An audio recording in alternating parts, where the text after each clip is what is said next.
pulling up in those boots, I was like, there's no way he's straight. No, it was like he was going to the mayhem ball. Yeah. You're a pig. I gave his mother a goat. Do I give a damn? No, I don't. He wants to marry me. You guys, I am in a room full of boxes right now because I am in limbo in the midst of a move that is taking years off my life. I'm supposed to be moving to a new apartment basically this week, but it is not happening yet. So anyway, that's kind of the headspace that I am coming from. But today I have a little bit of reprieve because I am talking to my friend Eleanor, who I met through TikTok because we share the same agent. That was just a coincidence that I kind of discovered. And we are going to be discussing the show Suddenly Amish. It's on TLC. It premiered this spring. It's essentially the reverse of Breaking Amish, which was a show I used to enjoy in college. So I was super excited to talk about it. Please enjoy this episode of The Reality Show. Welcome back to The Reality Show. Today I'm here with Eleanor Brandt. Eleanor, how's it going? It's good. How are you? I'm good.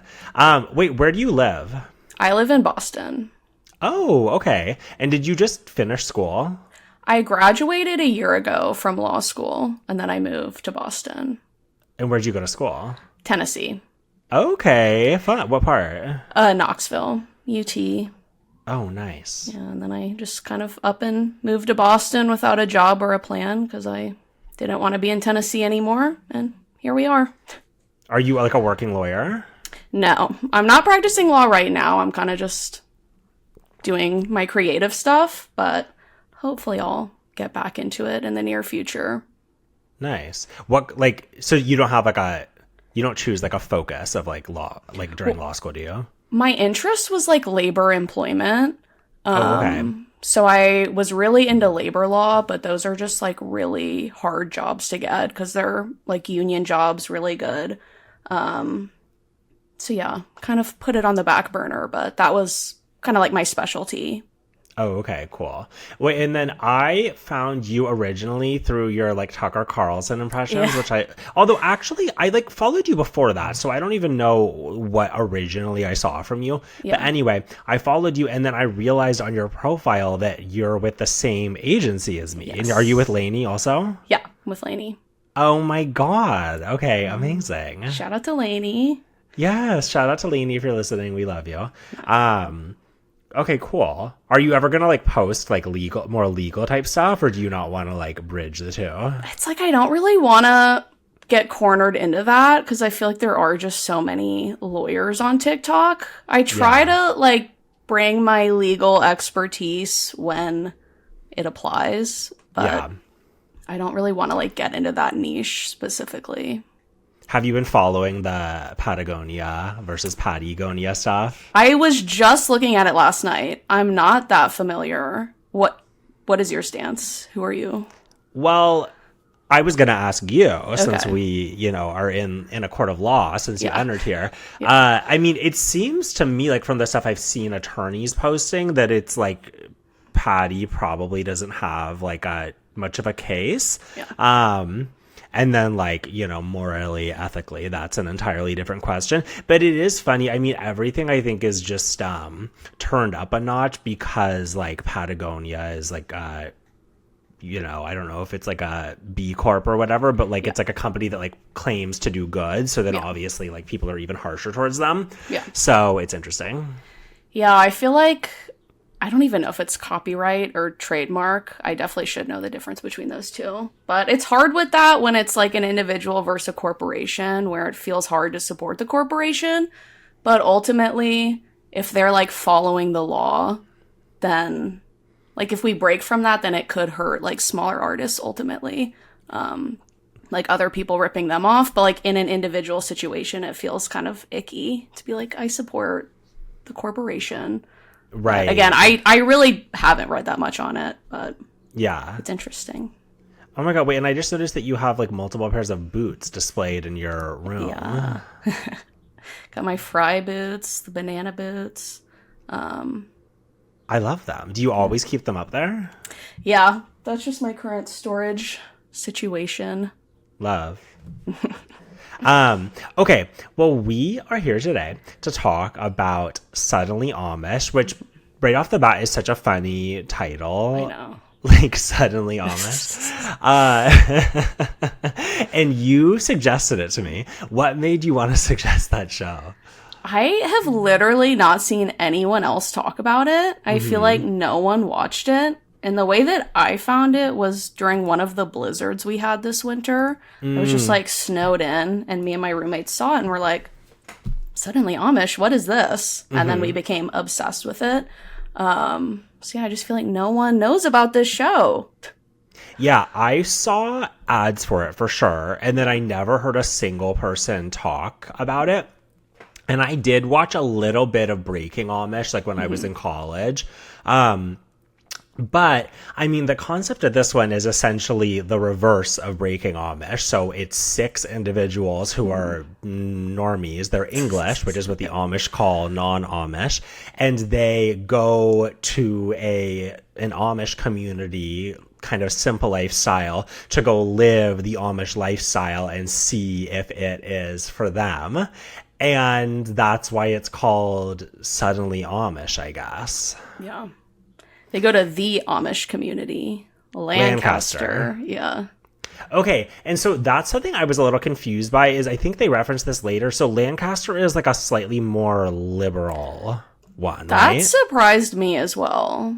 Because I thought that for them was like Salt Lake City for Mormons. Like, that's like Mecca. So I would have expected them to be the most strict. So that was surprising to me as well. Yeah. Okay, so let's run through like the cast. So there's the 6 outsiders, and it's really well cast. So first we have Kendra. I feel bad because I feel like she has really low self-esteem, and then she put herself in a situation that's like only gonna make that so much worse. But I'm like, why did they all think that the Amish were so, like, open and accepting? And I'm like, did they confuse them with Quakers?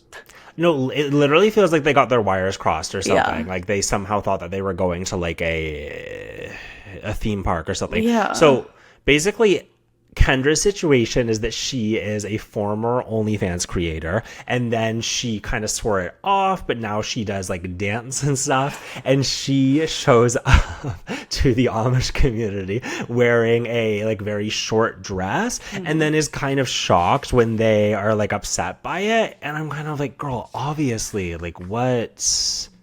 Like, I get not showing up in the full Amish garb. But yeah, I'm like, let's at least have a higher neckline. Like, not to shame her, but I'm like, the situation that you are willingly entering, that is not the outfit for that. Exactly. Yeah. So there's Kendra. And then next is Judah, who's from Kansas City, which he said is also called Killer City, which I had never heard. I hadn't either.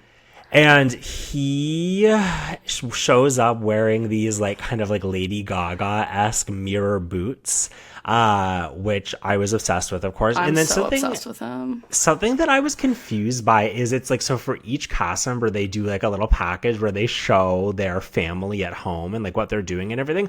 And so much of it felt just really poorly shot. Like it was like partially on an iPhone, partially on a real camera. I was like, what is going on here? The whole thing felt really like kind of messy.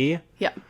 I hadn't fully registered that until I saw it in your notes. And I was like, wait, you're right. That was horribly shot. And I guess it's just to go along with the anti-technology Amish vibe. Right. They were like setting us up for it right from the beginning. Yeah.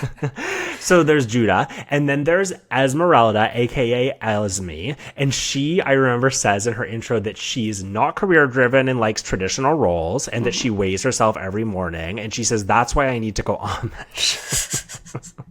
It reminds me of that book that everyone's talking about, Yesteryear, where it's like a trad wife influencer is suddenly, she travels back in time to like actual 1800s. I haven't read it yet, but that's the vibe she was giving me. I haven't read it either, but I listened to her interview in like the Atlantic podcast, I think. And I kind of walked away being like, I kind of think I'm good now. Like, I've heard very mixed things. Really? Yeah. It's a little, I don't know. I mean, I'm not going to like knock what she's doing, but it's a little on the nose or something. I'm kind of like, she's cosplaying as a trad wife, and then she goes back to the 1800s. I'm like, okay, that may have been groundbreaking in like 2005. Yeah, I agree. So that's Esme, I guess. And then there's Aaron, who is 42, but looks pretty young. He looks really good for 42. I had no idea he was 42. Yeah, he looks amazing, and he explains that he, like, right off the bat, he explains that he lost his virginity at 32, and it was not consensual, which is, like, very jarring to hear. Yeah. But it kind of explains, like, why he would be open to this experience, I guess. Yeah, I feel like it just never came up ever again, though. It was just like, it didn't. Okay, yeah. Yeah, like, after that, he never talked about, like, the trauma or anything. But I feel like Aaron in general was such a side character, and I kept being like, where is Aaron? And I'm like, it's because he literally can't hear. Like, I think he's just, like, in his own world because he literally doesn't know what's happening. Like, oh my god, poor Aaron. I know. So that's the thing about Aaron, is that he reveals that he is, like, partially deaf, so he has hearing aids. And when he shows up later to the community, he reveals that the hearing aids have to be connected to an iPhone to work, and then the Amish are like, well, that's not going to be allowed, so, like, now you can't have them.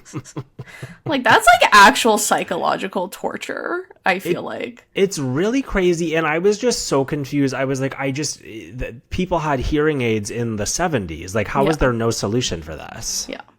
And I don't want to blame Aaron, but I'm like, maybe we should have, like, looked into other hearing aid options before going, they literally depended on a phone. I'm like, I feel like there were other options maybe that he could have. Yeah, I mean, I think I would expect that would be the number one thing they would do, would be to, like, take away the phone. So it's like, kind of, what are we doing here? Yeah.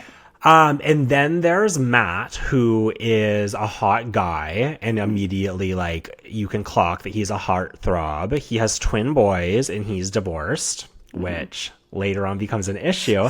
And then there's my favorite, which is Billy Joe. Yes. And so she is, like, a fan of Amish people. So she's a barista in some town, I think in upstate New York, but she just, like, dresses Amish when she goes to work. Yeah.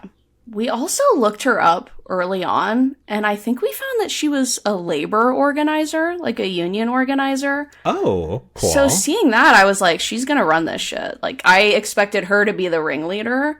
But she contains multitudes, truly. She's a very interesting character. Yeah, she really is.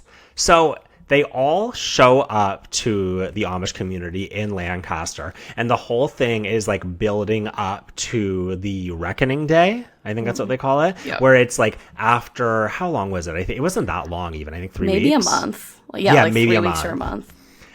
They're going to decide if they want to stay in the Amish community. And what I thought was so funny is, so you meet Vernon, who's, like, the main bishop of the community, and he basically explains that they're now trying to recruit younger people to come in and be Amish, which, like, used to be the opposite of what they wanted to do, because like, all the kids are becoming so inbred because there's, like, no one left. So now they need to bring in, like, a fresh bloodline. Yeah. Have you ever, like, interacted with Amish people before? No. Have you?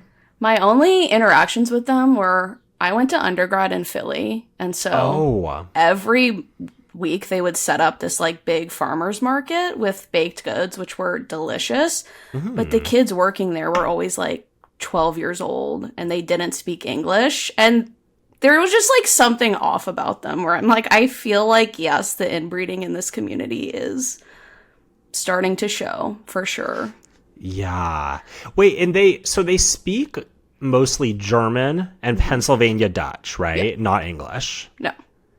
I mean, it seems like a lot of them, or I don't know about a lot, but some of them speak English, obviously. But I think Pennsylvania Dutch is the main language. And is Pennsylvania Dutch a real language, is my question. I don't think so. I think it's just, like, a very... I mean, I don't want to, like, insult their language. Not that they're going to see this, but, like, it is just a very jarring thing to listen to. It was kind of reminding me of, did you watch that documentary, The Crash? No. On Netflix? Oh my God. Have you heard about it? It's about that girl, Mackenzie Shirilla. Yeah. who crashed her car into a brick wall going 90 miles per hour, killing her boyfriend and his best friend. But there's all these, I'm just laughing at what I'm about to say, not at the accident. There's this, there's these videos that have since come out like on TikTok of her calls with her mom in either prison or jail. I don't know if it was like before her trial or afterward, but in them, she's speaking this bizarre language that almost sounds like pig Latin. And apparently it's called Carney. Have you ever heard of this? Never.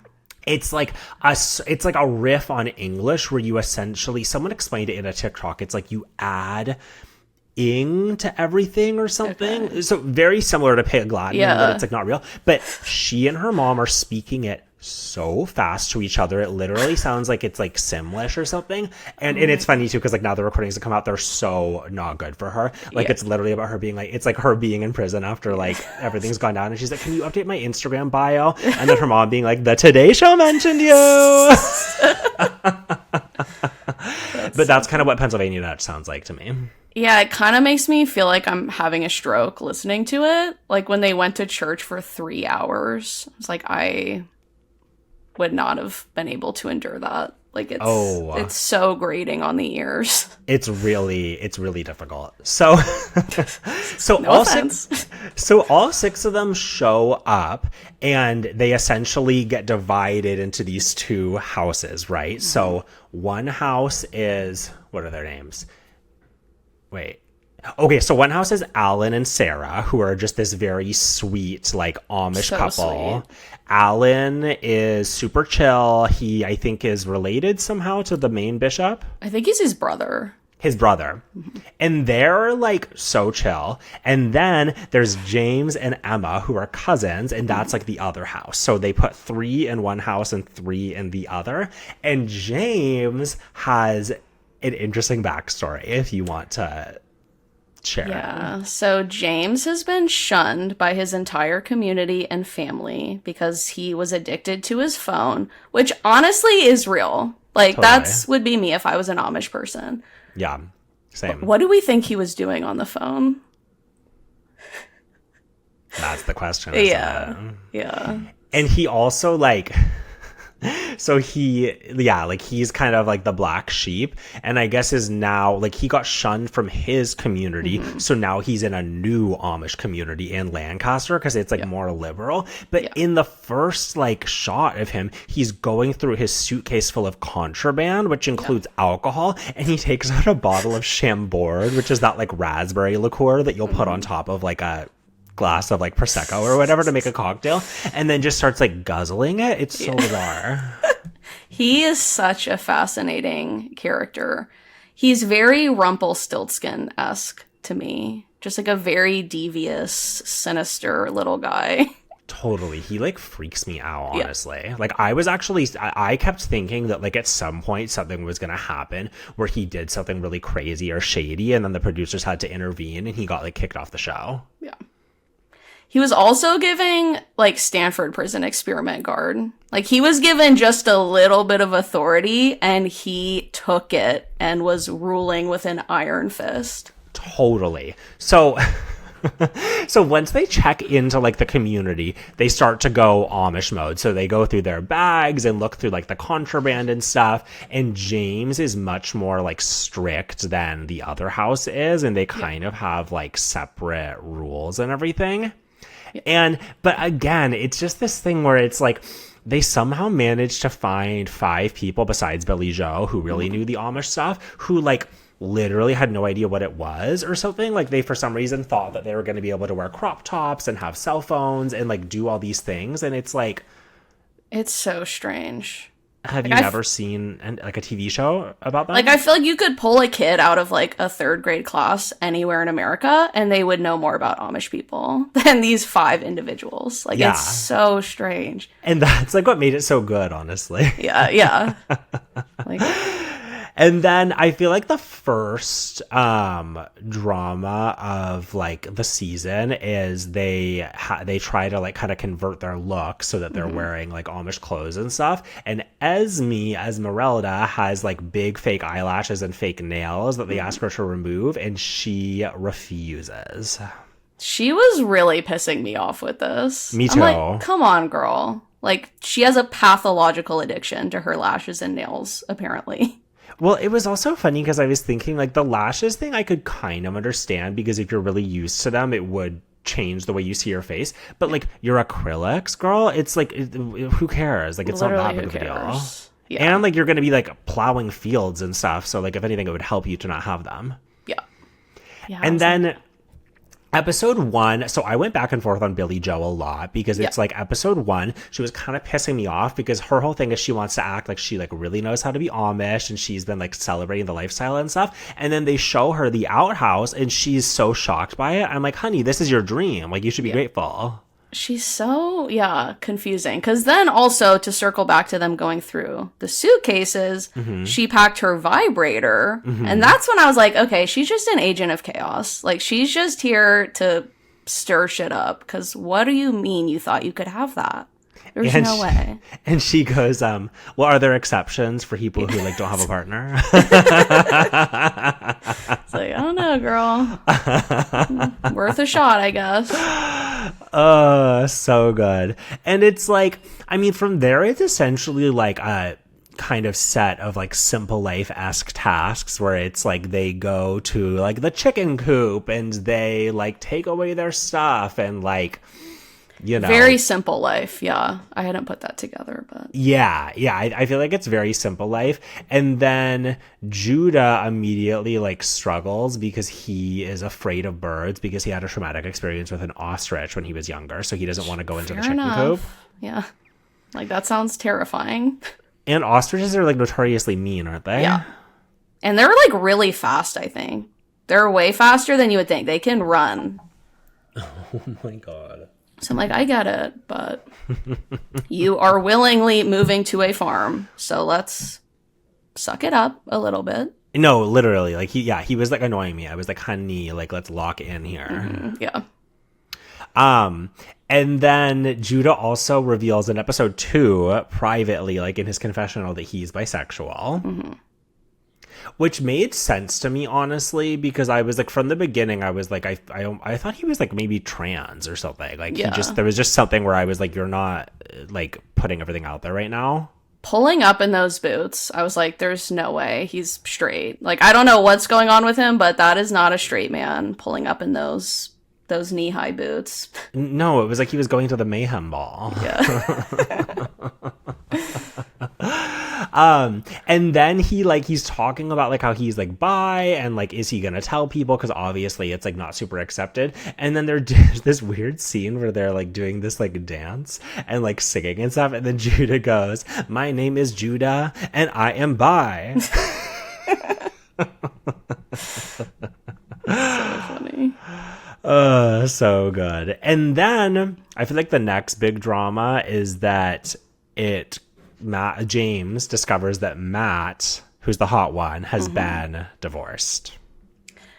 And to touch on him being hot, he totally reminds me of Joey Graziadei, which I know you don't watch Bachelor, but do you know Bachelor Joey? I feel like I have to look him up. It sounds like so familiar. You'll recognize him when you see him. Oh, His him, is of the course. last season where it was like actually a good season. Yeah. He reminds me of Joey's older brother or something. They're very similar to me. Oh, I totally see it. Did you like him?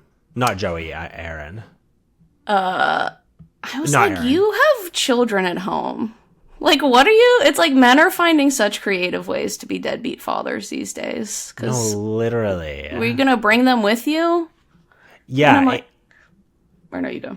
Oh, no, so I was just going to say, yeah, it's like, it also, what I struggled with a little bit during the show is that, like, there aren't a lot of inherent stakes in it because it's like you're going to this and then you decide if you want to stick it out or not. And it's kind of like, okay, what?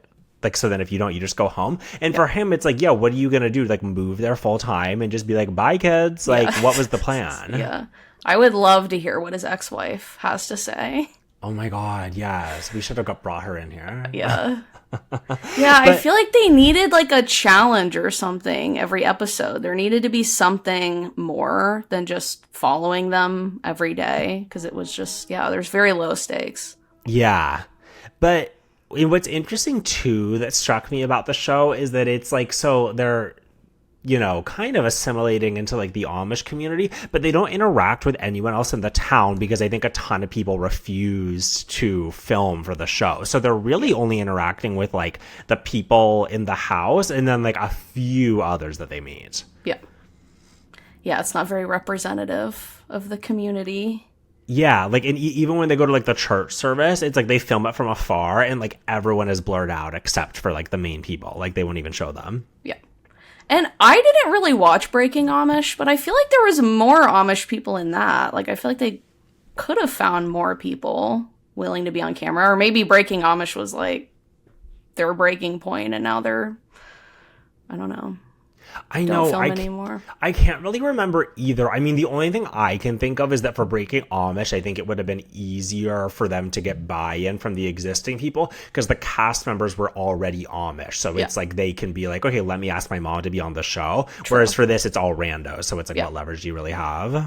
And then James is one of them. It's like, okay, well, he's shunned from his entire community. So it's just him and his cousin. So that's the thing that like then continues to play out is that James is like so condescending towards everyone and tries to make up all these rules. He's like stricter than the other house. And it's like, bitch, you got kicked out of your community. Like, why are you trying to act like holier than thou? By the way, you're a freak. Yeah, he's a freak.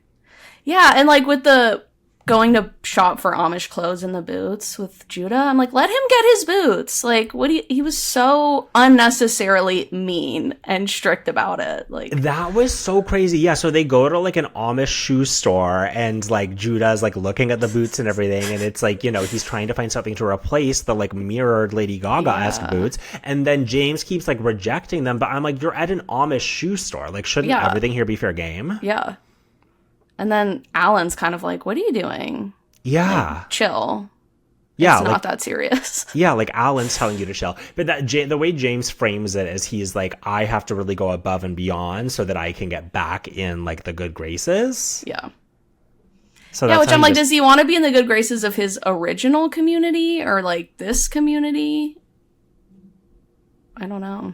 Yeah, I don't either. I mean, the only thing I could because it's like your old community is not going to ever see this show. Yeah, but I guess maybe he was hoping he could be like, I brought in all these people, and now we don't have to be inbred. Like, look at what I did. Yeah. Which I don't want to like jump ahead, but I feel like the inbreeding can't be that big of an issue for them if they make it so difficult to join. Like the trial period and the discipleship, and I'm like, okay, well, obviously, you don't care that much about bringing new people in because you are making it extremely difficult. No, exactly. Well, and that's the whole problem. And that's what's like kind of confusing is they like acknowledge that a little bit. They're like, okay, we're super inbred, so we need to kind of like maybe relax the rules a tiny bit to like get people in here. So to that end, they end up making like a phone shandy, which is like an outdoor shed where they can have like a landline to talk to their families. Yeah. But they won't let what's his name? Is it Aaron? Yeah, they won't let Aaron have like proper hearing aids. So it's kind of like, girl, like he's probably not gonna stick around, and then now like you're not gonna have any like, fresh fertile and he would have been the perfect Amish person. Like he was literally perfect. He was so willing to do everything. Like those Amish ladies would have been going crazy over him, I'm sure, like after being surrounded by their cousins and like all these inbred people. So I'm like, you had him right there and you couldn't make even the smallest compromise to let him stay. Like, that's crazy. It was insane. So that's kind of the arc of it, I guess, is that it's like Aaron, I feel like assimilates pretty well. And then his big obstacle is like the hearing aids. Esme, once she gives up her lashes and nails, actually does really well. Like, I think she assimilated, like, better than a lot of other people, and it felt like she, like, the lifestyle was really kind of, like, healing her in a lot of ways. Yeah. Billy Joe, funny enough, it's like you'd think she would fit in right away. She really struggles because there's no air conditioning. Like, she talks about it in, like, every single scene. Yeah, which I totally get that. Same. We had, like, 2 days of 90-plus temperatures, like, 2 weeks ago. We did, and I haven't gotten an AC yet. So I'm like, I get the struggle. Like, sleeping in those conditions for one night, I kept like having nightmares and waking up being like, so I can't even imagine sleeping in that every single night. So she's real for that, but also you knew that going in. No, totally. Yeah, she is so real for that. There's this thing that I want so bad. Have you seen ads for it called the Sleep 8 or 8 Sleep? Mm-hmm. It's like this system for your bed where it's like a cover that goes over your mattress, and then it temperature controls your bed, and it hooks up to this like water tank, and it adjusts your bed to be like cooler or hotter throughout the night based off of like your body's readings and everything. And I think like the most basic version of it is like $4,000, but I want it so bad. Sponsorship, but like... Oh, if you think I haven't DM'd on both TikTok and Instagram begging for it. Yeah, that would be genuinely life-changing. I want it so bad. Yeah. I like, my pitch to them was I was like, your marketing is about how like you can control both sides of the bed for like each person. I don't have anyone in my bed, so like I could really help you show that like it can work for like if you're single. Amazing. No response. Yeah. Okay, so Billy Joe like has like issues with the AC, I mean, but she like acclimates kind of well. And then I would say the biggest kind of like squeaky, and then Judah like does okay. He doesn't do great with like the animals and like the boots and stuff, but mostly he's kind of fine. And he has like a good attitude about it. He has a good attitude. I would say the squeaky wheels are Kendra and Matt. Yes. So they like right off the bat have this kind of like flirtatious relationship. And I have to say, Matt pissed me off so badly. Like, I don't believe that. I don't know. He was acting like he was on The Bachelor or something. I don't believe that he ever even wanted to be Amish. No. Yeah, no. I'm like, that's a classic workplace crush situation, or like situational crush situation, where I get it. Like, if I was Kendra, I definitely would gravitate towards Matt. Yeah. But if you remove them from the situation they're in, I'm like, there's nothing there. Like, nothing at all. And then that becomes, so Matt gets kicked off literally episode 2 by James, because James finds out he's divorced and he's like, so you have to leave. So then he just like walks away. But then literally, I think the next episode, if not like the episode after that, he comes back because he says that he has like unfinished business there, and James is not happy. Well, don't forget that James chased him off with the axe the first time. He just like followed menacingly behind him with the axe. Yeah. I'm like, I do appreciate James's flair for the dramatic. Like, I feel like he makes good TV, but he is scary. Yeah, no, he does make good TV. He's like a good villain, and he like works well for the show. But so Matt comes back, and it's like he's just there for Kendra. Yeah. But then there's complications because you can tell that James is kind of into Kendra. Mm-hmm. And then to make matters worse, Emma, who is James's cousin and like runs the house with him, clearly is in love with him and is like upset that he's into Kendra.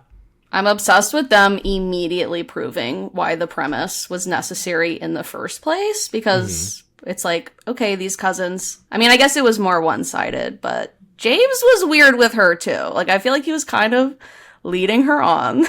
Totally. No, he was totally leading her on. It was like so crazy. Yeah, it's like you literally have all this fresh blood in here, and then like before our eyes, we're seeing two cousins who are about to like absolutely raw dog it right here in front of the bonfire. Yeah.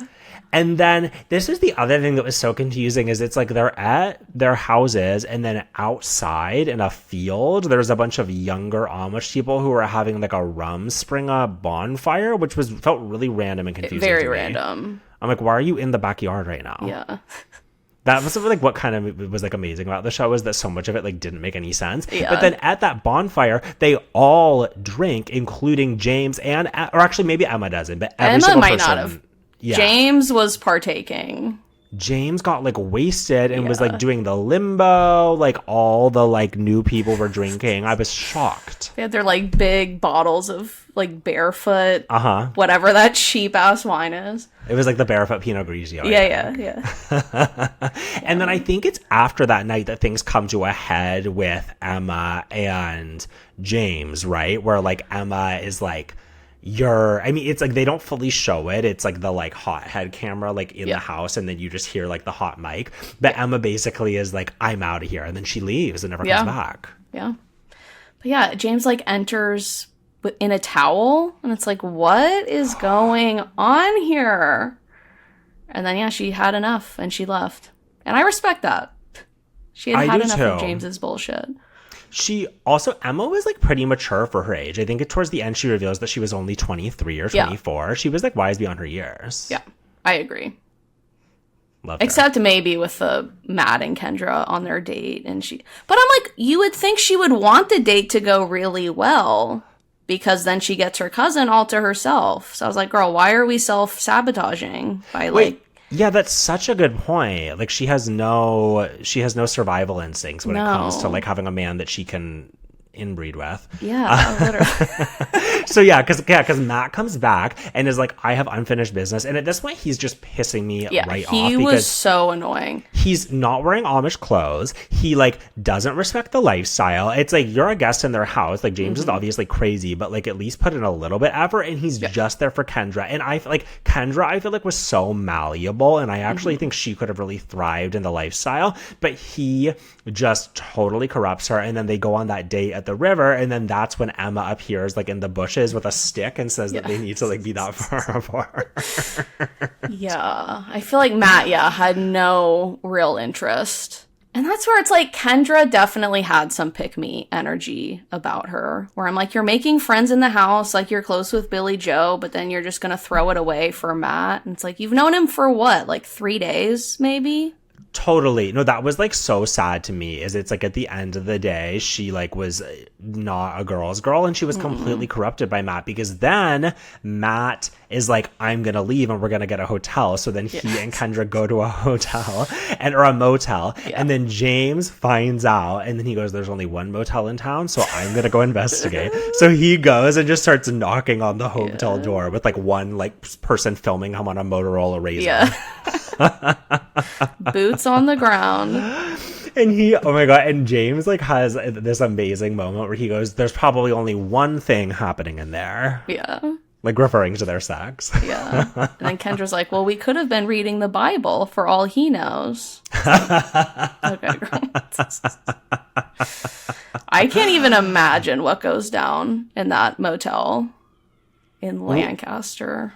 Well, I was curious, like, is the hotel Amish owned, or is it like a separate business? Yeah, I don't know. I'm sure there are many Amish patrons, but yeah, totally. Fucking your cousins. But that was like the big drama. And then I think after that, so that's when Kendra comes back to the house and people are really mad at her. That's where I did not realize that they had bonded like that. Like, whole house was mad. They were like, she is so disrespectful for doing that, for coming back here, which I get it. But it was like, they were really mad. Billy Joe was livid. She literally called her... What did she call her? I wrote it down. A trifling ass bitch.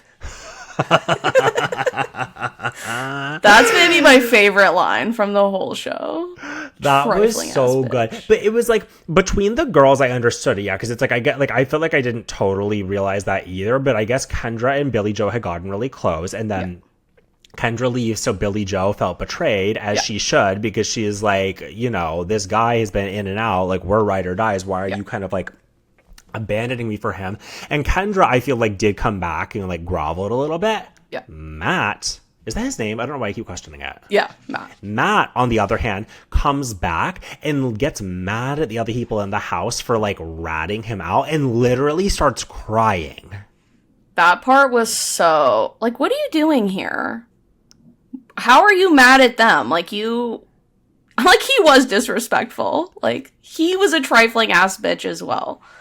No, totally. Billy Joe should have like had that energy for him, because I feel like it was like, honestly, like if anything, it was like Billy Joe probably was so upset because she like saw that Kendra was redeemable and she was like, you're better than this. Whereas Matt, she was like, he's not. She's like, we don't even know this guy. He was here for like 2 days, and then he pops back just to get Kendra. So I totally get Billy Joe being mad, but it did make me laugh that she like folded almost immediately when her and Kendra have the one-on-one. It's just like, you're so right. Like, I totally get it. It's like, okay.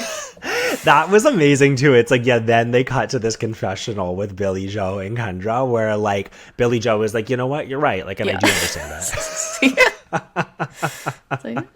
But that's why Billy Joe was kind of a queen though, because it was like basically Kendra said, she's like, okay, I know I'm not acting Amish but it's because I'm not Amish. Yeah, I'm learning to be Amish. And Billy Joe was like, you know what, I understand that. And it's like, that's the attitude that like y'all need to have if you want to get like fresh blood in there. Yeah. Agreed. But ultimately, do Kendra and Matt leave at the same time? I can't even remember. Yeah, they like leave together. Where I'm like, okay, good luck with that. Like, what do you have in common? Literally. Nothing. Do we have an update on them? I like haven't. Yeah, she at the end she was like, yeah, it didn't work out. Oh, I feel like they showed that in the like closing montage, right? Yeah.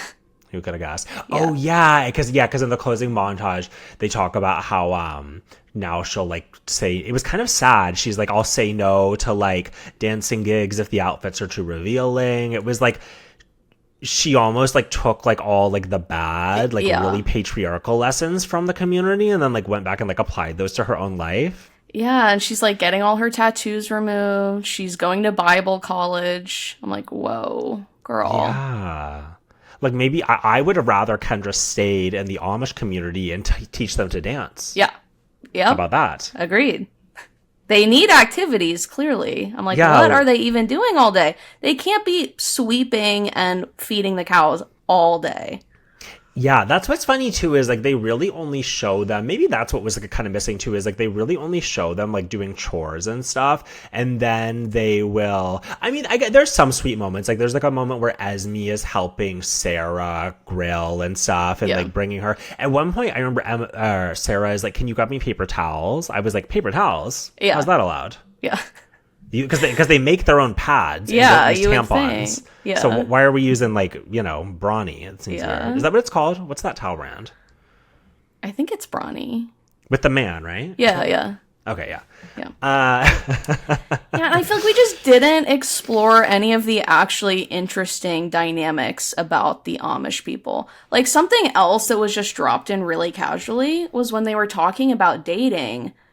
Alan and Sarah said that they were dating for 2.5 years before. And I was like, that's like shocking to me. It seems like they would just be like, you find your person, you get married immediately. Where I'm like, they must have like more social life than what they made it seem like. Yeah, totally. And it wasn't like an arranged marriage or anything, right? So it's like, yeah, why didn't we get more into their love story? And I feel like they were kind of open, I feel like. Yeah. So I don't know why we didn't get more into that. I was also really confused, speaking of Sarah. She clearly has, like, veneers. I was like, how are you allowed to have that? Yeah. I didn't notice that, but now I need to go back and watch. She had them. It was confusing. Yeah. Okay, and then... Oh, okay. So then the next thing after like the Kendra and Matt departure is Judah's mom shows up. Yeah. And like I don't know, she was kind of pissing me off, honestly, because she just clearly came to stir stuff up. She had like no respect for them. She like took a phone call in the middle of the thing. Yeah. And what was really confusing to me is that they're at dinner and they like serve chicken that honestly looked really good. It did look good. And she goes, that just came straight from the coop, so I'm not having that. I was like, that makes it better, doesn't it? Yeah. No GMOs. She doesn't like the farm to table. Yeah, she likes literally. The GMOs. Yeah, don't bring her to Williamsburg. She'd hate the restaurants here. Yeah, no, and I'm like, I get it. I mean, it would be really scary if your kid was like, I'm becoming Amish, but also, like, this experience is ending soon. Like, it's just not that serious. Which, I mean, I guess it might be extending longer for Judah, but... Right. It's just like, she's just, like, making something for no reason, like, just, like, stirring up drama. Yeah, and her whole thing was, like, she came to try to take Judah and, like, remove him, but he held strong and refused. Yeah, I feel like he really came into his own, where, like, I really believed him. Like, I feel like he really had character growth and was very connected to the Amish community. He totally did. Yeah. He had like, I feel like one of the most like interesting arcs of anyone. Yeah. And then, so she leaves, and then this is where, like, I feel like the Amish people are kind of like, okay, we're gonna try to, like, meet you guys where you're at. They have this moment where they're like, okay, we'll let them, like, talk to their families on the phone, because then maybe they'll, like, want to stay here more. And it's like, well, yeah, because, like, you get to talk to your family because they all live, like, on the same farm as you. So, like, probably extend that to the fresh blood. Yeah. And then... what happens after that? Oh, and then I feel like Esme, it just like, I don't know. I just felt like she was really on an amazing healing journey. She reveals, this was confusing. She reveals halfway through that she's been working at the country cupboard. And I was like, why didn't we see that up until now? Well, and then she reveals that she like has a master's degree and is a behavioral analyst with autistic children or something. Where I'm like, whoa, okay. Yeah, and we didn't have like any of that backstory. That was like so random that they dropped that. I was like, okay, good for you, girl. But I felt like she was thriving. And then I feel like the other like big tension is that it's like Judah is like still grappling with the fact that he's bisexual, and like most of the people don't know, even though he kind of said it during that song, but I guess it was like a throwaway comment. And then BJ, total ally queen, BJ being Billy Joe, that's my nickname for her. Yeah. She brings up at like a big supper, like, so what do you guys think about homosexuality? Because I have a lot of gay friends and like I would need them to be treated okay. Yeah. I'm obsessed with, BJ and Judah's friendship, which is, like, classic work friendship, like, woman in her mid-40s, like, guy in his early 20s, ride or die. I love them together. Totally. Like, it would be so fun to, like, work at Home Goods with them, like, restocking like, the back room or whatever. And when he, like, goes with her to the hospital... He's so sweet. I love Judah. Oh, yeah, because why does Billy Joe goes to the hospital? Because she has, like, heat exhaustion? Yeah. T. Yeah. That's something like, you have no AC. So fair. Yeah, I get it. Been there. So she asks about that. And then I think, is it in that same conversation that then Judah comes out as bisexual? Yeah. Yeah, where Alan's kind of like... like, we wouldn't really accept it because it's not biblical. And then Judah just goes for it and shares it. Yeah. Which, like, I expected that from Alan. But I'm like, I don't know. I was, like, on the edge of my seat. I was like, oh, my God. Judah. No, I know. I was, too. It was, like, nerve-wracking. Yeah, and then they kind of, like, let it hang there. And then that's when we get to Reckoning Day, which is, like, when the format was a little bit confusing to me. It's like they're both going to mutually decide if they are going to stay there. Yeah, I thought it was going to be much more, like Vernon decides you stay or you go. And that was that. But yeah, it was very mutual, very kind of like casual. Like for being Reckoning Day, I thought it would be a lot more, I don't know, dramatic. No, totally. It's almost like the producers were like too hands off. It's like, we need someone there on the floor being like, you stand here, and like, But what was interesting too about Reckoning Day is it's like they have it in that same structure that I think is like the indoor-outdoor church. And there were still a ton of people from the community there whose faces were blurred. So I was like, it's weird to me that you're okay with coming to the Reckoning Day, but you're not okay with being shown on camera. Yeah. And then they did the creepy thing where they were like, does everyone agree? And they just like all bow their heads at the same time. It's like, that was terrifying. But I was shocked that everyone agreed. Like none of the Amish people had any objections. That was crazy to me. These liberal Amish people. I'm like, yeah, getting soft. Yeah. Oh, but James does have his moment where he basically just goes and says like all his issues with every single person. Yeah. But then Vernon like at least he, kept it real. I feel like everyone else was just very surface level, didn't really get into it. Yeah, very true. So, they like walk away from that ceremony essentially being like, okay, everyone is good to stay if they want to. And then they go back to the houses and this is when they're going to like decide. So they bring out the contraband chest that has like the vibrator and the cell phones and everything. And then this is when like each person decides if they are going to stay Amish or not. Yeah. So... who's the first person to walk away? I think it was... It was Esmeralda. Yes, and I was so sad. I, like, actually really thought she was maybe going to stay. No, same. I was genuinely surprised, because it did... Yeah, I'm like, she wanted a simple life. I feel like she really came into her own. Like, she didn't need the lashes and nails, but... Yeah, that was shocking to me, honestly. Yeah, I was really surprised. And then next is Aaron, who says that he leaves because of the hearing aid thing, which is such a fumble on the Amish people's part. I just don't get it. I'm like, that is the easiest compromise you could have possibly made. Like, he was so willing, so able, like, perfect Amish person, and they're like, can't do it. Sorry. Yeah, like, he would have been good, like, fresh blood for your community. Like, pretty good-looking guy, like, nice man. Yeah, he's like, I'm literally down for everything. I just, like, can't hear. Yeah. And it would be helpful if you could, like, make it so I could. And they're like, well, no. I'm like, too bad.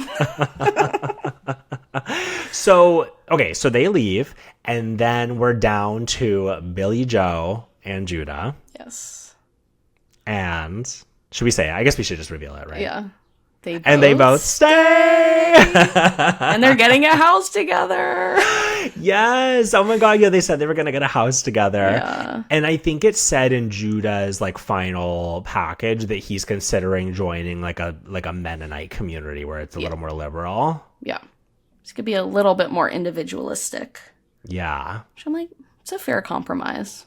Yeah, totally. And we didn't really get resolution on James. Like, is he going to be welcomed back into the community? Like, what's the deal there? Well, they used the word shunned. Like, they made it seem like he was shunned by this community now. So I'm like, he's 2 for 2, shunned by 2 communities. So where is he going to go next? Literally, God, he's so annoying. I'm trying to think of like what he could do. He would be good at like selling cars. Yeah.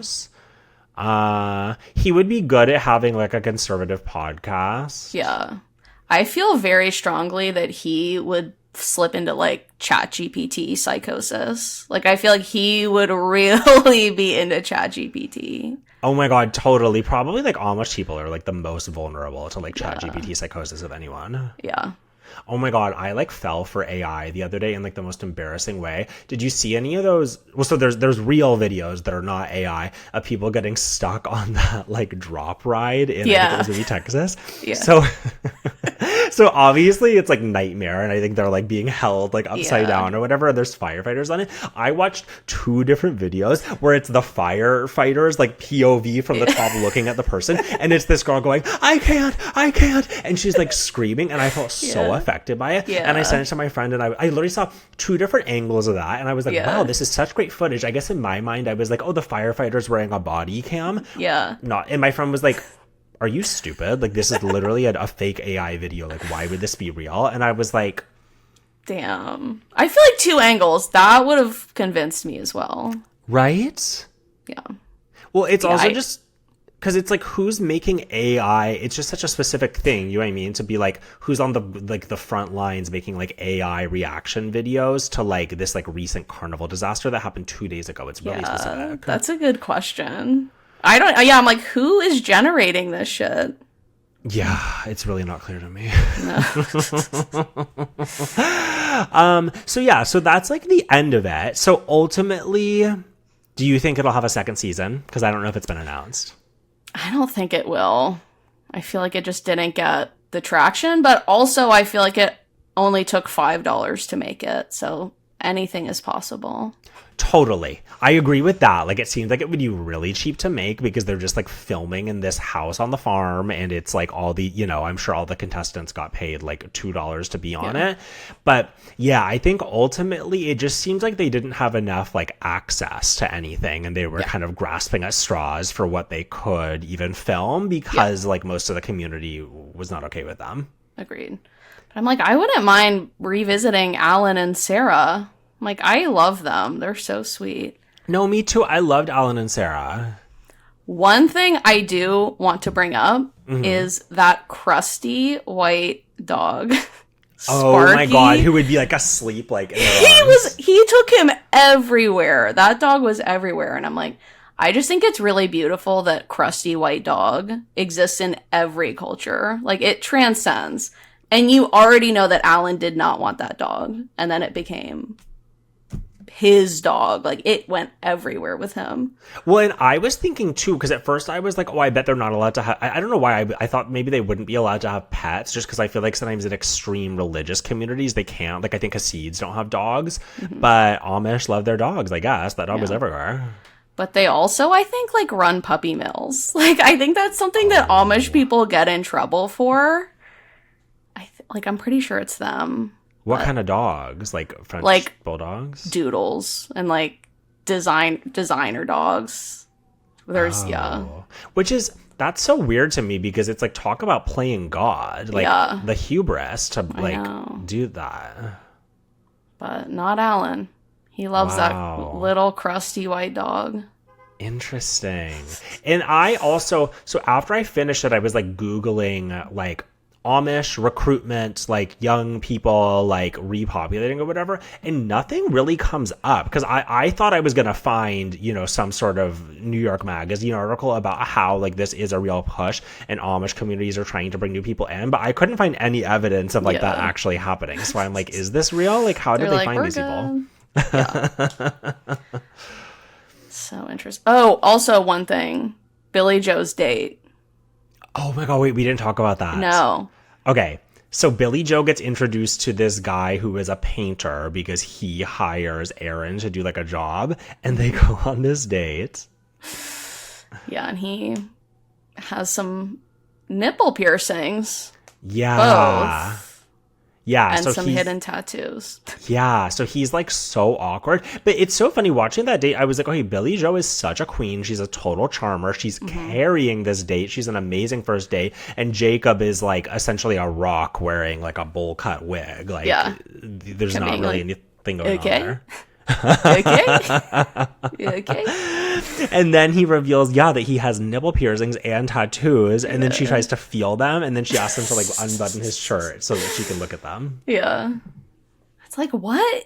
It's the kind of thing where I'm like, where do they find these people? I mean, obviously that guy's Amish, but it's like, they're so strange that it feels like it has to be like planted.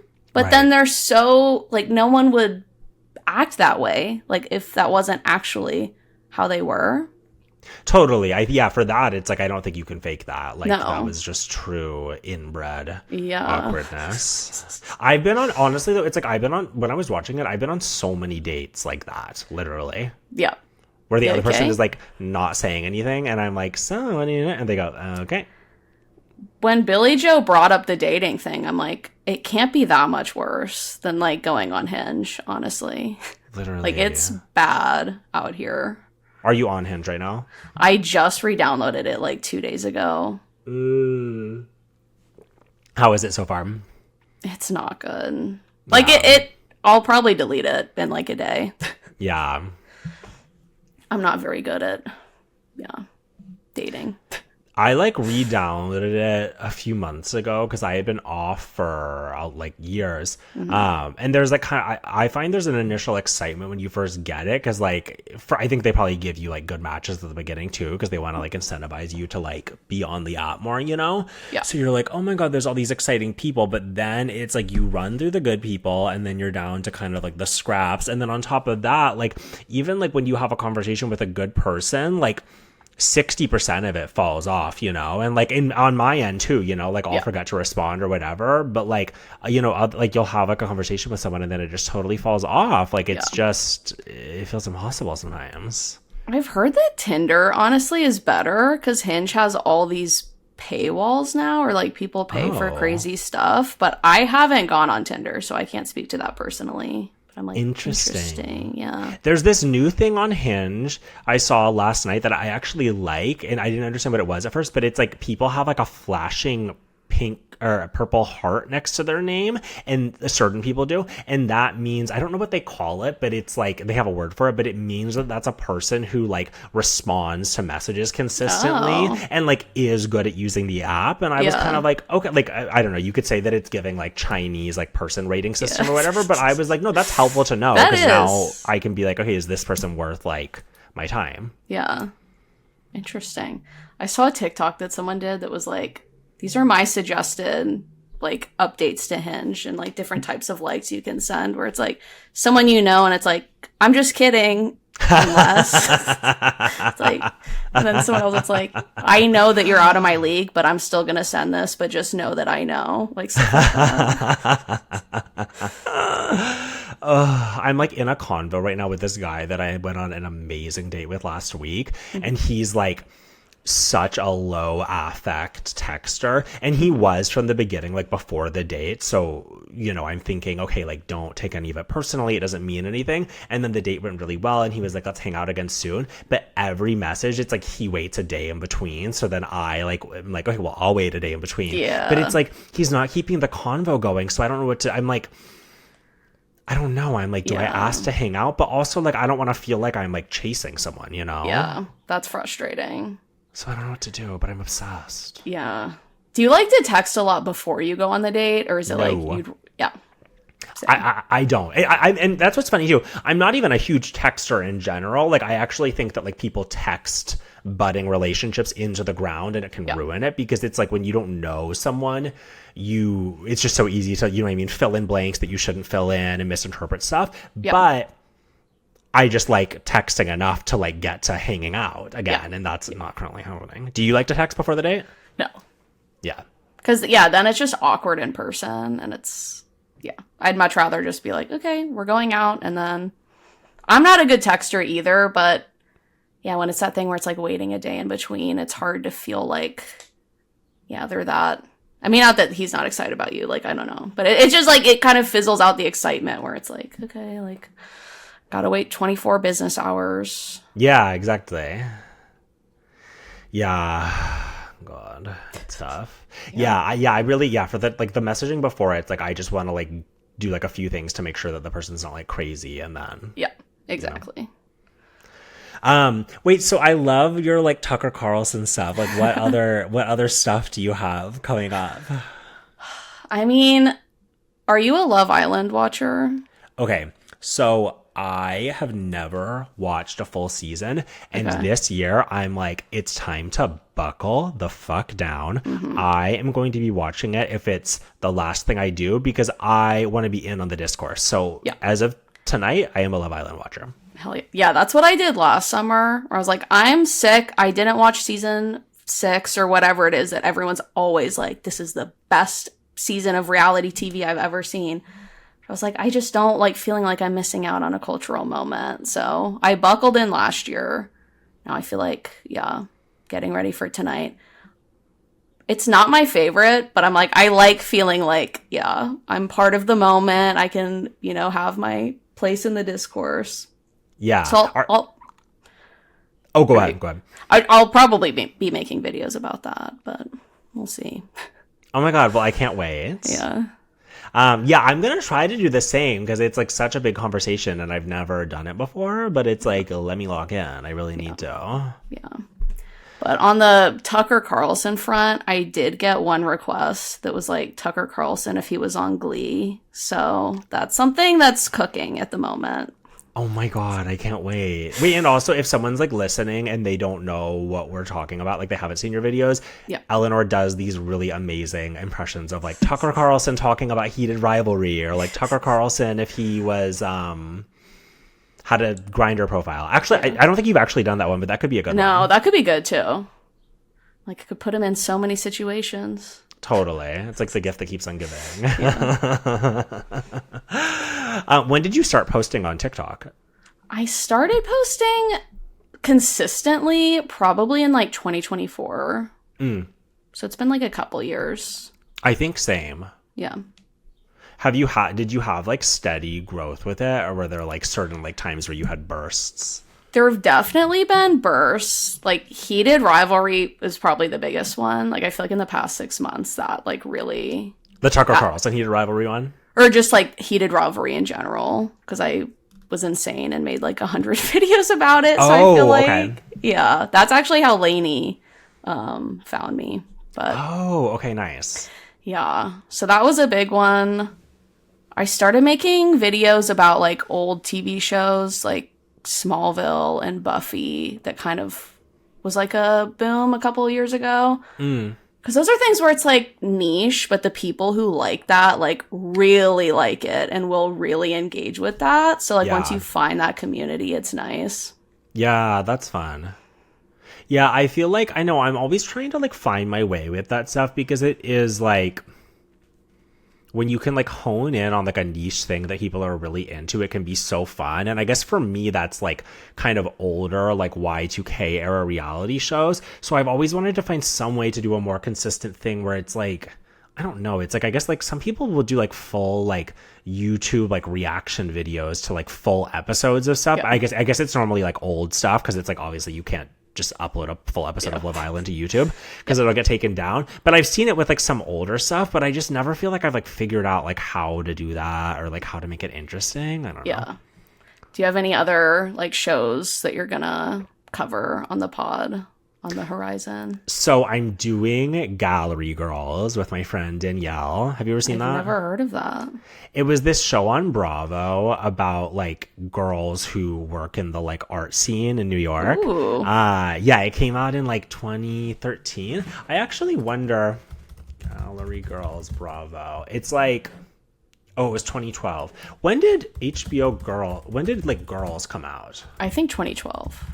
Oh, it did. Okay. Because I was wondering. Oh, okay. Yeah. Because I was wondering like if it was meant to be like the unscripted version of Girls, because it's almost giving that, but I don't think it is because it's like that would have been like so quick. Like they wouldn't have had time to do that. But yeah, so I'm doing that one, so that's fun. And then I think that's the only thing I have like scheduled right now. I have like tons of shows that I would love to do, but the thing is too, it's like when you have to like bring people on it, like it has to be a show that they like also like. Yeah.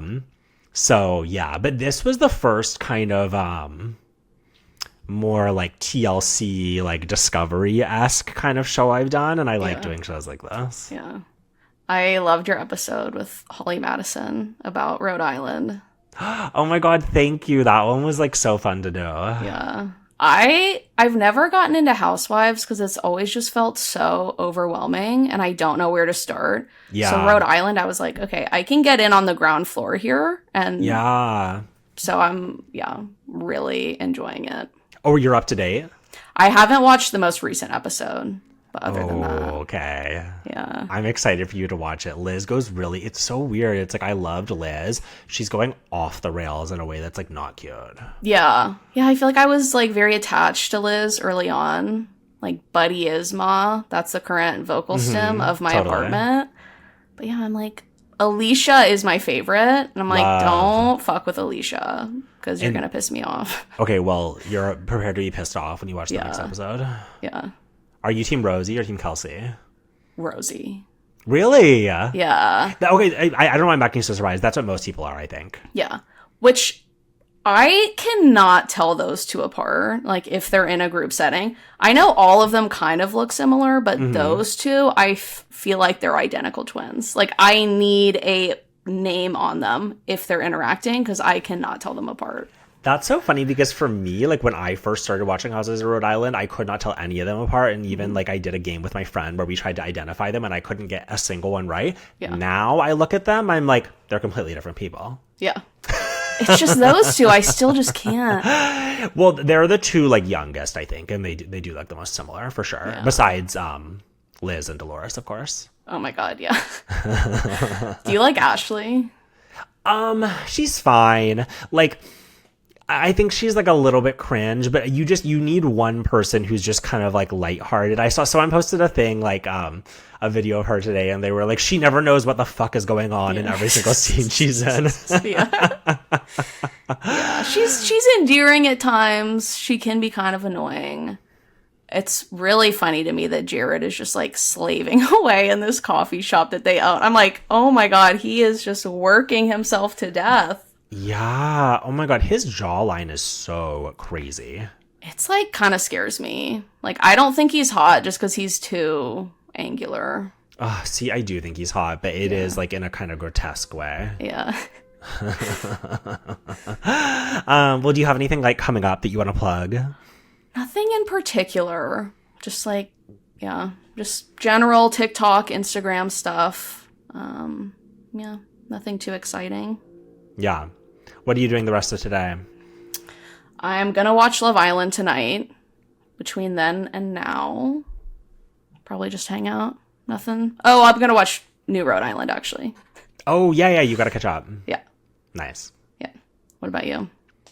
I was supposed to go to a Chinese peptide party that like my friend invited me to, but I ended up messaging her and saying I can't go because I just have like work stuff and I have to like edit a podcast episode. And then I'm also in this like really difficult situation right now where I'm like in between apartments where like I was supposed to move into a new apartment on June 1st and it didn't come through. So now I'm like in the same building, but in like my like roommate's like empty room. And I'm like waiting to figure out if I'm going to move. And then my mom is flying here tomorrow from California with my cat because they are going to be like renting their house. And I thought I was going to be in my new 1-bedroom, like ready to go. And now I'm still in the old place. And so anyway, it's just this whole thing and like I don't know how to plan or like moving is so stressful. Like I would not be able to do anything else in the midst of that. Yeah, well, and it's just like, and I don't even know, like I'm like I don't even know if I'm moving. Like I'm in a room that's full of boxes right now, but like I don't know like when they're gonna be in the new place. So that's what I'm dealing with. Yeah. Godspeed with that. That's hate. Thank you. Are you from California? Yeah, I'm from outside San Francisco. Nice. What about you? I'm from Nashville. Oh, okay. So you went to, but that's not where the school was. The school was in Knoxville. Okay. Which is, pretty close. But nice. They just opened, there's this burrito place in San Francisco that's really beloved called Gordo's. And I saw they just opened a Nashville location, which I think is the only like non-San Francisco location. Interesting. Yeah. Yeah, I have like a love-hate relationship with Nashville. I've only been once, but I liked it. Yeah. I mean, it's fun to visit. It's just like living there. I was just over it. Because I love public transit. I love being able to walk. It is the least walkable place ever. Like you will get hit by a car because there's no sidewalks. Right. Yeah, it's the classic kind of thing. Like you go there from New York or Boston and you're like walking on a freeway. Yeah. It's like those Europeans saying that they're going to walk to MetLife Stadium. Yes, like, exactly. Okay. I can't wait for that. Good luck with that. Oh my God. Well, thank you so much for coming on. Well, have a gorgeous evening. And thank you. Tell me your thoughts on Love Island in real time. Yes, absolutely.